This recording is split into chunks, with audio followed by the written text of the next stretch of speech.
E aí galera, mais um vídeozão pancada nesse canal. Galera do céu, essa semana nós fizemos uma saveiro. Pensa que legal que ficou. Esses são automotivo. E hoje foi sábado passado meu aniversário, né galera? Vou contar aqui. Foi meu aniversário nesse mesmo vídeo. Eu não postei porque eu estava muito emocionado no dia do meu aniversário. Então galera, eu não fiz nenhum vídeo nenhum. Então esse mesmo vídeo vai ser ou falando do meu aniversário. Ó galera, só mostrar aqui ó. Eu ganhei. Eu fui lá, sabe que eu gosto desses carrinhos da Hot Wheels. Eu comprei tudo isso daqui de carrinho da Hot Wheels, ó. Tudo, esse daqui é tudo carrinho da Hot Wheels, ó. Tudo esses aqui são carrinhos da Hot Wheels. Esses também são tudo da Hot Wheels, né? Eu comprei novos. Esses aqui, ó. Esses aqui eu comprei novo. Então, galera, eu fiquei muito faceiro que a primeira vez eu até esqueci de ter filmado. Mas a primeira vez que eu abri uma caixa da Hot Wheels, galera. Essa caixa aqui eu abri e escolhi por carrinho que eu queria. Dá muita emoção assim. Então, eu quero que vocês vejam o mega vídeo. Depois mais eu volto com vocês aí. E deixa seu like e se inscreva aí no canal para nós ficar mais parceiro. Então, galera, depois mais volto com vocês. Até depois.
de assistir o mega vídeo, galera, da Saveiro.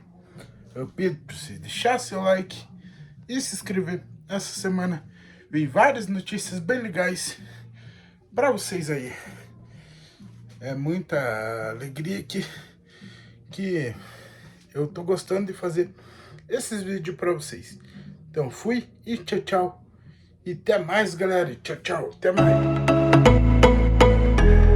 GFS Concerto de Alto-Falantes, Concerto de Alto-Falante, fabricação de caixa de som, insufilme, fabricação de tampão, instalação de som, customização de porta-malas, instalação de Bluetooth em rádio Pioneer, caixa de som residencial. Está localizada na Rua Afonso Pena, 4261 Centro, próximo à Delegacia Civil de Chopinzinho, Paraná. Fone 46 999 37 47 70.